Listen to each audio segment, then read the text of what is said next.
Hello student, कैसे हैं आप सब लोग। आई होप सब लोग अच्छे होंगे। और आप देख रहे हैं मेरा यूट्यूब चैनल, जहां पर मैं 9th 10th 11th और 12th की वीडियो अपलोड करता हूं, और जिसमें से जो हमारा नया चैप्टर है उसका नाम है वास्तविक संख्या, और इंग्लिश में हम इसे रियल नंबर्स कहते हैं। और यह हमारा क्लास 10th का चैप्टर है। तो चलिए स्टार्ट करते हैं। और स्टार्ट करने से पहले वीडियो को लाइक कर लीजिएगा और चैनल को सब्सक्राइब कर लीजिएगा। और जो मेरी पुरानी लेक्चर्स हैं वो अगर आपने नहीं पढ़े हैं तो वो भी पढ़ लीजिए, जिससे कि जो आज का टॉपिक है, चैप्टर है, वो आपको काफ़ी अच्छे से समझ में आएगा। तो देखिए यहाँ पर जो वास्तविक संख्याएं हैं, तो वास्तविक संख्याएं होती क्या हैं, ठीक है। रियल नंबर क्या होते हैं। तो सबसे पहले तो आपने नंबर्स पढ़े ही होंगे कि नंबर्स क्या होते हैं, 1 2 3 4 ऐसे, है ना। लेकिन वास्तविक संख्याएं का मतलब क्या है कि हमारे ब्रह्मांड में जितनी भी संख्याएं होती हैं, चाहे वो जिस तरीके की हों, वो सब संख्याएं हमारी वास्तविक संख्याएं होती हैं, ठीक है। तो अब इसमें सबसे पहले हम पढ़ेंगे क्या, इसमें सबसे पहले हम पढ़ते हैं कि हमारा नेचुरल नंबर प्राकृतिक संख्याएं क्या होती हैं, ठीक है। प्राकृतिक संख्याएं, तो सबसे पहले आप हेडिंग डाल लेंगे प्राकृतिक संख्याएं, ठीक है। प्राकृतिक संख्याएं। अब देखिए यहाँ पर जो प्राकृतिक संख्याएं हैं वो क्या होती हैं। तो प्राकृतिक संख्याएं का मतलब है कि जैसे आपने अपनी जो लाइफ है, लाइफ में हम जो नंबर्स यूज करते हैं, जैसे अगर आपके पास चेयर्स हैं, ठीक है, तो आपने चेयर, जैसे मैंने कहा कि ये चेयर कितनी है, काउंट करके बताइए, गिन कर बताइए। तो आप कैसे गिनेंगे, आप गिनेंगे 1 2 3 4 5 ऐसे गिनेंगे ना। तो जैसे हम जो काउंटिंग करते हैं, है ना, तो उसे ही हम नेचुरल नंबर प्राकृतिक संख्याएं कहते हैं। तो यहाँ पर जो नेचुरल नंबर होगा वो कहाँ से स्टार्ट होगा, 1 2 3 4 5 एंड सो ऑन, ठीक है। जो 1 से लेके आपके कितनी भी बड़े नंबर हो, तो आपका नेचुरल नंबर प्राकृतिक संख्याएं कहाँ से स्टार्ट होता है, 1 से स्टार्ट होता है। अब प्राकृतिक संख्याएं के बाद क्या आता है कि पूर्ण संख्याएं क्या होती हैं। ये सब हमारे टाइप्स हैं, ठीक है, नंबर्स के। आपने पहले से ही पढ़ा होगा, 9th में 6th 7th 8th में पढ़ा ये संख्या पद्धति, है ना। तो संख्या पद्धति में ये सब चीज़ें आपको पहले से ही पढ़ाई जा चुकी हैं। लेकिन क्या है कि आपको इसमें थोड़ा सा बेसिक जानना ज़रूरी है। जैसे कुछ स्टूडेंट्स हैं, उनको मान लीजिए नहीं आता है, तो उनके लिए है। बाकी आपको आता है तो बहुत अच्छी बात है। तो यहाँ पर देखिए प्राकृतिक संख्याएं के बाद क्या आएगा आपका, पूर्ण संख्याएं। अब ये पूर्ण संख्याएं क्या होती हैं। तो पूर्ण संख्याएं का कहने का मतलब है यहाँ पर कि जैसे आपके पास 1 2 3 था, ये पूर्ण का मतलब होता है पूरा, सभी, है ना। और इंग्लिश में इसे होल नंबर कहते हैं। तो यहाँ पर अगर हम 0 से स्टार्ट करते हैं और बाकी हम नेचुरल नंबर रख देते हैं यहाँ पर, ठीक है, ये सब चीज़ें, तो ये आपका क्या हो गया, पूर्ण संख्याएं हो गई। मतलब यहाँ से आपका ये जो संख्याएं हैं जो हम यूज करते हैं, जैसे 0 1 2 3, तो यहाँ अगर हम 0 से स्टार्ट करते हैं कुछ भी चीज़, तो वहाँ से हम कह सकते हैं कि ये पूर्ण संख्याएं हैं, ठीक है। अब पूर्ण संख्याएं के बाद क्या आता है आपका, यहाँ पर पूर्णांक आता है। अब ये पूर्णांक क्या होता है भाई, पूर्णांक को इंग्लिश में इंटीजर बोलते हैं। और इसको हम कैसे सॉल्व करते हैं, जैसे हमारे पास ये पूर्ण संख्या तो होंगी, ठीक है, इस तरीके से, है ना, इस तरीके से मान लीजिए पूर्ण संख्याएं हैं। लेकिन यहाँ पर क्या होगा, -1 -2 -3 की भी बात होगी, ठीक है। तो ये आपका पूर्णांक हो गया। अब कहने का मतलब है कि अगर आपसे पूछा जाए कि 4 क्या है, 4 ये क्या है, तो ये आप कह सकते हैं ये एक इंटीजर है, एक पूर्णांक है। लेकिन कौन सा पूर्णांक है, तो यहाँ पर हम देखेंगे 1 से जो यहाँ तक स्टार्ट होता है, इसे हम बोलते हैं धन पूर्णांक, ठीक है, धन पूर्णांक बोलते हैं। और यहाँ पर जो होता है ये हम ऋण पूर्णांक बोलते हैं। क्या बोलते हैं, ऋण पूर्णांक बोलते हैं। तो ये चीज़ समझ में आई कि नहीं आई, पूर्णांक, ओके। तो इतना तो आपको समझ में आ ही गया होगा कि धन पूर्णांक और ऋण पूर्णांक बोलते हैं, मतलब कि पॉजिटिव इंटीजर और नेगेटिव इंटीजर।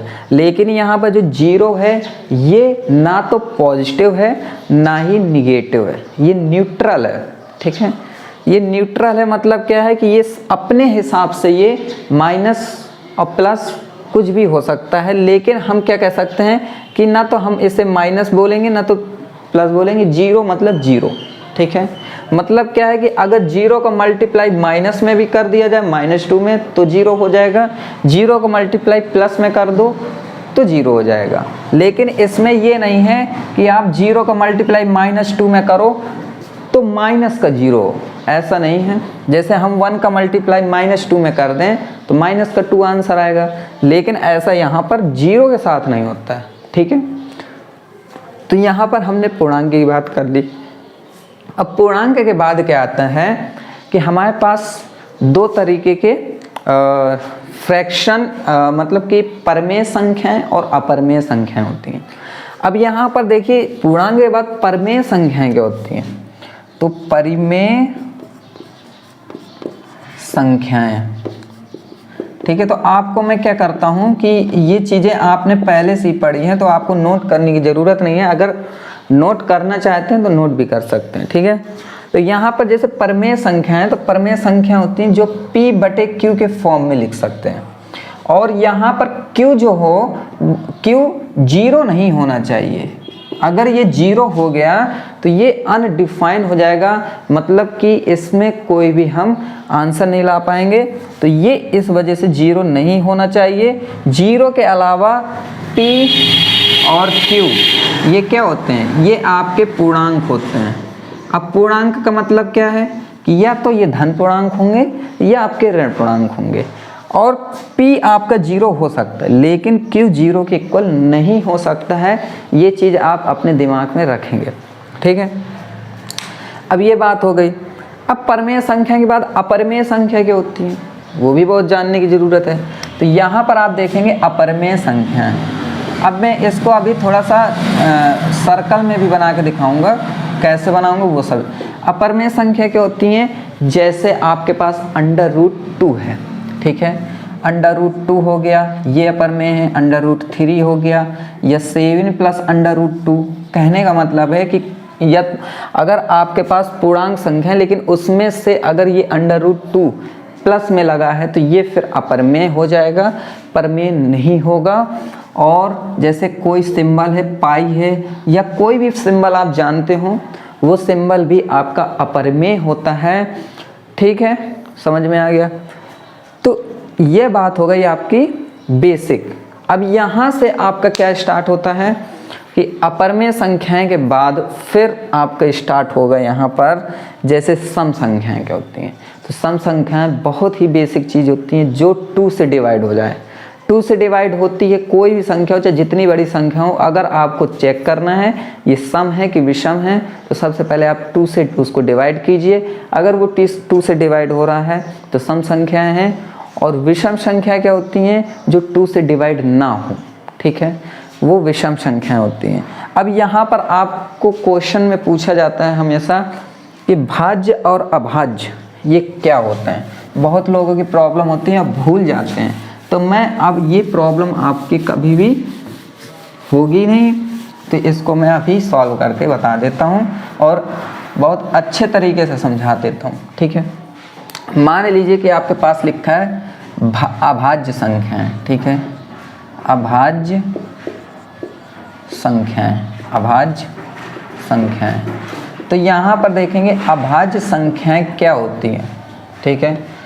तो अभाज्य का मतलब क्या होता है, जिसमें भाग न जाए, ठीक है, वो अभाज्य है। मतलब कहने का है कि जैसे वो नंबर, वह नंबर जो खुद से ही कटे और किसी नंबर से नहीं कटना चाहिए। जैसे आपका 2 है, ये किसी से नहीं कटता, 1 को छोड़कर। 1 को छोड़कर आपका कोई भी नंबर, या तो फिर आप कह सकते कि 1 को छोड़कर नहीं, तो आप ये कह सकते कि 1 और जो नंबर है वो खुद से कटे तो आपका वो अभाज्य संख्या है। तो देखिए 1 से तो कट सकता है ना, लेकिन ये 2 2 से कट सकता है और किसी चीज़ से नहीं कट सकता, ठीक है। तो हम कह सकते हैं 2 हो गया, फिर 3 हो गया, फिर 4 कटता है, 5 नहीं कटता है ना, 6 कटता है, 7 नहीं कटता है, 8 कटता है, 9 कटता है, 10 कटता है, 11 नहीं कटता है ना। तो ऐसे ही काफ़ी सारे नंबर्स होते हैं जो आपके अभाज्य संख्याएं होती हैं, जो खुद से कटती हैं और 1 से कटती हैं, लेकिन और किसी भी नंबर से वो कटती नहीं है। तो ये अभाज्य संख्याएं होती हैं, ठीक है। अभाज्य संख्याएं के बाद क्या होता है, भाज्य संख्याएं, ठीक है। भाज्य संख्याएं, भाई भाज्य संख्याएं क्या होती हैं? भाज्य संख्याएं वो होती हैं जो जिसके 2 से ज़्यादा फैक्टर हो, 2 या 2 से ज़्यादा फैक्टर हो, उसे हम भाज्य संख्याएं कहते हैं। जैसे आपका 4 हो गया, ठीक है, ये भी कट जाएगा, है ना। 4 के बाद 6 हो गया, फिर 6 के बाद 8 हो गया, 8 9 हो गया, 10 हो गया, 12 हो गया। ये सब भाई साहब किसी न किसी नंबर से कटती हैं और इसके जो फैक्टर होते हैं, जैसे 4 है तो 4 का अगर फैक्टर करोगे तो ये 2 और फिर 2, मतलब 2 या 2 से ज़्यादा बार कट रहा है कि नहीं आ रहा है। तो ये कितने बार कटा, 2 बार कटा। तो ये अब ये क्या हो गए, भाज्य संख्याएं हो गई। अब भाज्य संख्याएं के बाद क्या होता है, भाज्य संख्याएं के बाद होता है आपका सहअभाज्य संख्याएं। ये बहुत परेशान करता है कि ये सहअभाज्य संख्याएं हैं, ये कैसे परेशान करता है मैं समझा देता हूँ। इसमें से अभाज्य संख्याएं तो चलो ठीक है, हम जानते हैं कि अभाज्य संख्याएं ये होती हैं, लेकिन सहअभाज्य, ये सह क्यों लगा दिया गया? तो सहअभाज्य का मतलब होता है कि ऐसे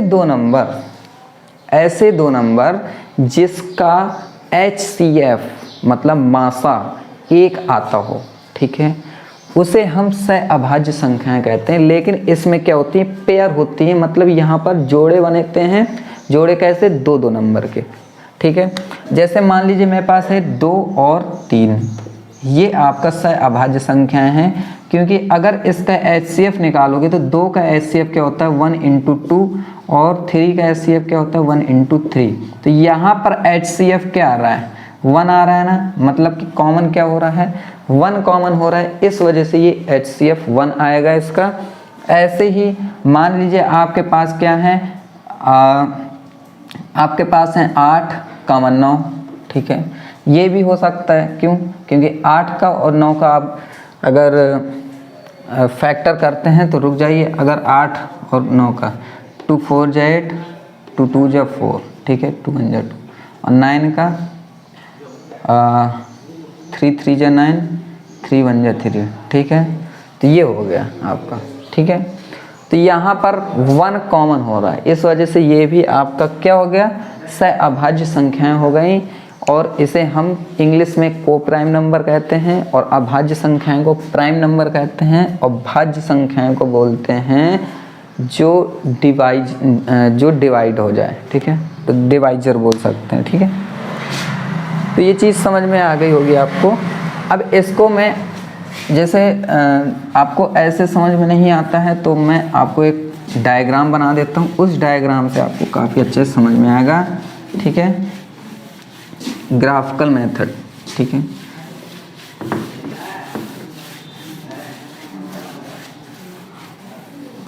देखिए कैसे, मान लीजिए आपके पास एक सर्कल है बड़ा सा, ये आपका एक सर्कल हो गया, ठीक है, दिख रहा होगा। अब इस सर्कल में क्या होगा कि ये आपका वास्तविक संख्याएं का सर्कल है, मान लीजिए, ठीक है।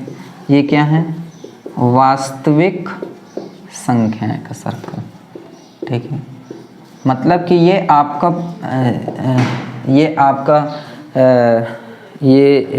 इनफाइनाइट है। इनफाइनाइट का मतलब कि इसमें हर तरीके के नंबर्स होंगे। अब ये वास्तविक संख्याएं हैं, लेकिन क्या हो सकता है कि इसमें से एक ऐसा सर्कल होता है जिसमें से अपरिमेय संख्याएं होती हैं। क्या होती हैं, अपरिमेय, है ना, जो आपके पूर्णांकों से बिल्कुल भी अलग रहती हैं। और इंटीजर जो होते हैं ना, नेचुरल नंबर से अलग रहती हैं, सबसे अलग रहता है ये, ठीक है। और एक होता है यहाँ पर क्या, इस तरीके का सर्कल, ठीक है। इस सर्कल में क्या होता है कि यहाँ से अगर आप स्टार्ट करते हैं तो ये हो गया आपका नेचुरल नंबर, ठीक है। क्या हो गया, ये नेचुरल नंबर हो गया, ठीक है। फिर नेचुरल नंबर के बाद क्या आता है, पूर्णांक। तो ये पूर्णांक के अंदर नेचुरल नंबर आते हैं, आते कि नहीं आते हैं। पूर्णांक के वो सॉरी पूर्ण संख्याएं हैं, ये पूर्ण संख्याएं हो गई, ठीक है। पूर्ण संख्याएं, तो पूर्ण संख्याएं ये हैं, नेचुरल नंबर ये हैं। और पूर्ण संख्याएं के ये बाहर ये क्या है, पूर्ण संख्याएं हैं। अब पूर्ण संख्या किसके अंदर आती है, ये आती हैं पूर्णांक के अंदर, ठीक है, पूर्णांक। और ये सब के अंदर क्या आता है, ये आता है आपका परमेय संख्या, ठीक है, परमेय संख्या। ये चीज़ समझ गए कि नहीं समझे, ठीक है। देखिए नेचुरल नंबर क्या होता है, 1 2 3 ऐसे करके, लेकिन पूर्ण संख्या क्या होती है, 0 फिर 1 फिर 2 फिर 3। तो कहने का मतलब है कि ये इसके अंदर नहीं है, लेकिन इसके अंदर ये है नेचुरल नंबर। मतलब क्या है कि 0 1 2 3, तो 1 2 3 किसके अंदर आ रहा है, पूर्ण संख्या के अंदर आ रहा है, मतलब नेचुरल नंबर पूर्ण संख्या के अंदर। ये समझ गए। पूर्णांक क्या होता है, -1 -2 है ना, ये सॉरी -1 0 +1 +2, यहाँ -2, ये पूर्णांक हैं। तो इसके अंदर ये भी आ रहा है, ये भी आ रहा है समझ गए। परमेय संख्या क्या होती हैं, जैसे 3/2 5/3 इस तरीके से, ये क्या होती हैं आपकी परमेय संख्या होती हैं। और ये क्या है, ये और ये दोनों पूर्णांक होते हैं। तो ये सब किसके अंदर आ रहा है, ये इसके अंदर ये भी आ रहा है, ये भी आ रहा है, ये भी आ रहा है। तो ये है, और इन दोनों को मिलाकर परमेय और अपरमेय संख्याओं को मिलाकर क्या बनता है, वास्तविक संख्याएं बनती हैं। समझ में आ गया कि नहीं आया, आ गया होगा समझ में। तो अब इसके बाद क्या है, ये चीज़ समझ गए। तो ये आपका वास्तविक संख्याएं का बेसिक था, जो चीज़ें आपको समझ में आनी चाहिए और याद रहनी चाहिए, ठीक है।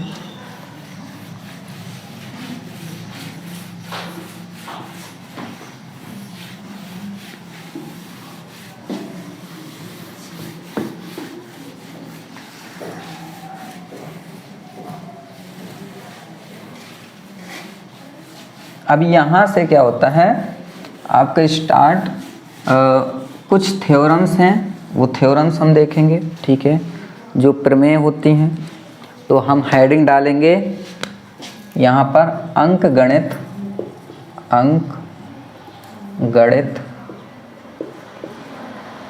की आधारभूत प्रमेय, ठीक है, अंक गणित की आधारभूत प्रमेय। तो यहाँ पर क्या होगा, सबसे पहली जो प्रमेय होगी वो हम देखते हैं, ठीक है। ये जो पहली प्रमेय ये आप पढ़ेंगे, फिर उसके बाद और भी प्रमेय हैं वो सब पढ़ेंगे। तो यहाँ पर जो पहली प्रमेय है वो कौन सी है, इसको हम बोलते हैं यूक्लिड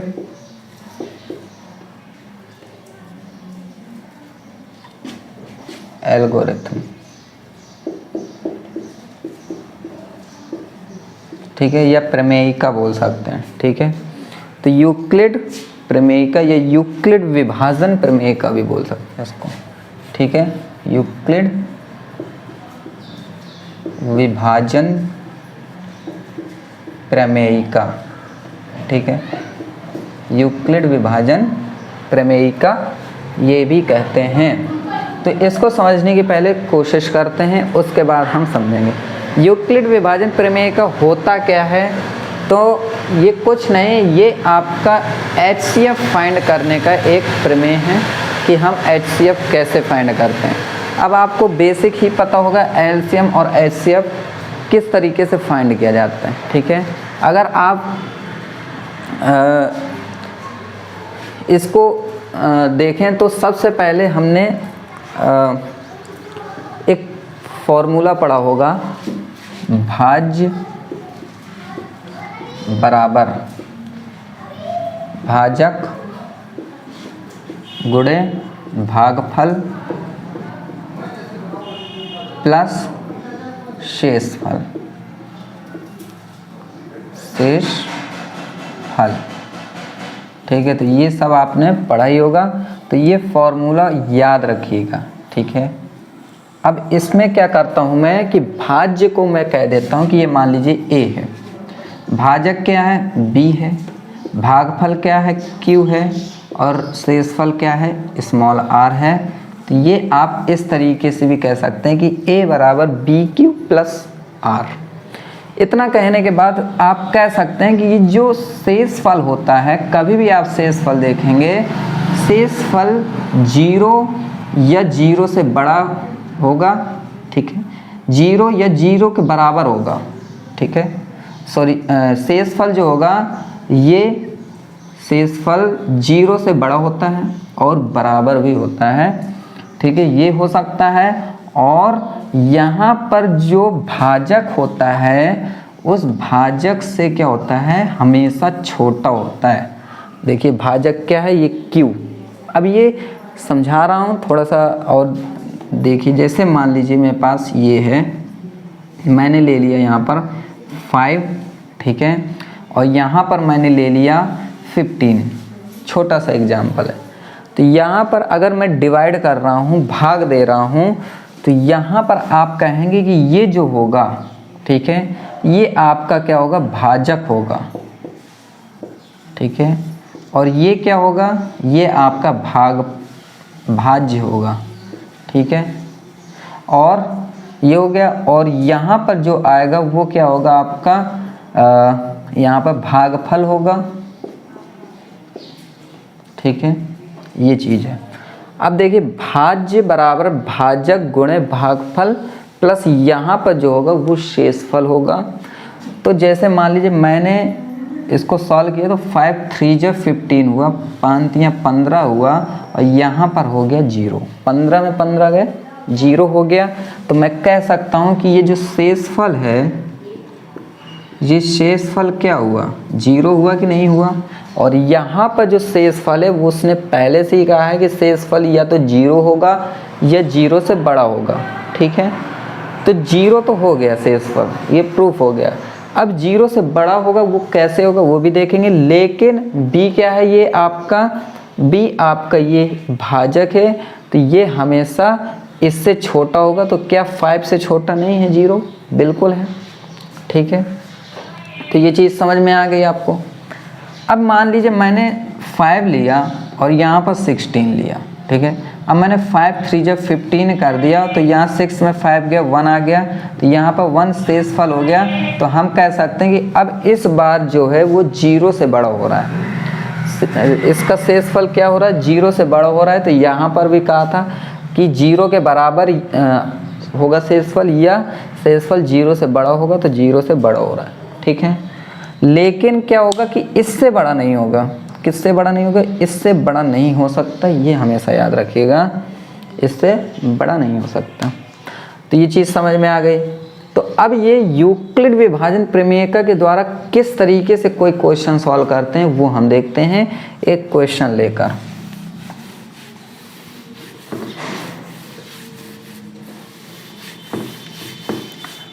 अब मेरे पास एक क्वेश्चन है, हाँ, जैसे लिखा है क्वेश्चन कि 135 और 225 का HCF निकालिए। किसके द्वारा, यूक्लिड विभाजन प्रमेयिका के द्वारा। तो इसको निकालने का पहला तरीका क्या है, हल। अब यहाँ पर क्या करेंगे कि सबसे पहले आपको इसमें क्या करना है, a बराबर और b बराबर निकाल के रख लेना है। a हमेशा क्या होगा, बड़ा होगा, a को हम बड़ी संख्या लेंगे हमेशा। अब b हमारी छोटी संख्या होगी, 135 होगी। अब यहाँ पर क्या करेंगे कि लिखेंगे कि यूक्लिड विभाजन प्रमेयिका द्वारा, ठीक है। ये तो यूक्लिड विभाजन प्रमेय का द्वारा क्या है, ये फॉर्मूला है, तो ये फॉर्मूला रख देंगे a बराबर b into q plus r. अब यहाँ पर हम q और r रखते हैं, और यहाँ पर कैसे रखेंगे, यहाँ पर आप थोड़ा सा रफ भी कर लिया कीजिएगा। 135 है, फिर 225 है, ठीक है। इसको सॉल्व करेंगे तो ये 1 बार जाएगा, ठीक है। तो ये 135 हो गया, 5 में 5 गया 0 एंड 12 में 3 गया 9, ठीक है। तो हम कह सकते हैं कि यहाँ पर जो ये है, ये आपका क्या शेषफल है, ये आपका क्या है Q है, Q के बराबर लिया, इसको हमने A के बराबर लिया, इसको हमने B के बराबर लिया, और ये हमारा R के बराबर है। तो यहाँ पर इसकी जगह रख देते हैं। तो A क्या है हमारा 225 है, बराबर 135 गुणे Q 90 है ना, सॉरी Q क्या है हमारा 1, और प्लस रिमाइंडर 90, ठीक है। ये तो ये हो गया हमारा। अब क्या करेंगे यहाँ पर, अब हम इसको फिर से सॉल्व करेंगे, और तब तक करेंगे जब तक रिमाइंडर हमारा क्या ना हो जाए, 0 ना हो जाए, ठीक है। ये हम निकाला करते हैं कि रिमाइंडर हमारा 0 ना हो, तो हम क्या करेंगे, जैसे 90 है तो 90 रखा ये, ठीक है, और फिर हमने भाग दे दिया किस में, 135 में। तो अब कितने बार जाएगा, तो ये जाएगा हमारा 1 बार में। 5 में 0 गया 5, 13 में 9 गया, 13 में 9 गए 9 गया, तो कितना हुआ 4, ठीक है। तो हम कह सकते हैं यहाँ पर फिर से लिखेंगे दोबारा, ठीक है। A बराबर बी क्यू प्लस आर, ठीक है, ये हो गया। अब फिर से हम रखेंगे, तो यहाँ पर A क्या हो गया, बड़ा वाला संख्या हो गया, 135 हो गया, बराबर 90 गुणे Q1 प्लस R 45, ठीक है, ये हो गया। अब यहाँ पर अभी 0 नहीं आ रहा है, मतलब R हमेशा 0 होना चाहिए, ठीक है। तो ये नहीं आ रहा है, फिर से आप लिखो। तो अब फिर क्या करेंगे, फिर 45 में 90 का भाग देंगे, तो 45 भागे 90, ठीक है। यहाँ पर नहीं, यहाँ पर करते हैं 45 है ना, 90, तो ये कितने बार में चला जाएगा, 2 बार में, तो ये 0 हो गया, ठीक है। तो ये देखिए यहाँ पर अब फिर से रखेंगे, तो A क्या है, इसमें बड़ा नंबर रखिए, B क्या है 45 इंटू 2 प्लस 0। तो यहाँ पर हम कह सकते हैं कि यहाँ पर ये आंसर आ गया हमारा, ठीक है। यहाँ पर ये आंसर आ गया, ये हमारा फाइनल है। तो यहाँ पर हम HCF क्या कह सकते हैं, यहाँ पर जो HCF होगा वो क्या होगा हमारा, ठीक है, हाईएस्ट कॉमन फैक्टर। तो यहाँ पर HCF क्या होगा, 45 होगा हमारा, ठीक है, क्या होगा 45 होगा। क्लियर है। तो इस तरीके से हम सॉल्व किया करते हैं चीज़ों को। क्लियर है भैया। चलिए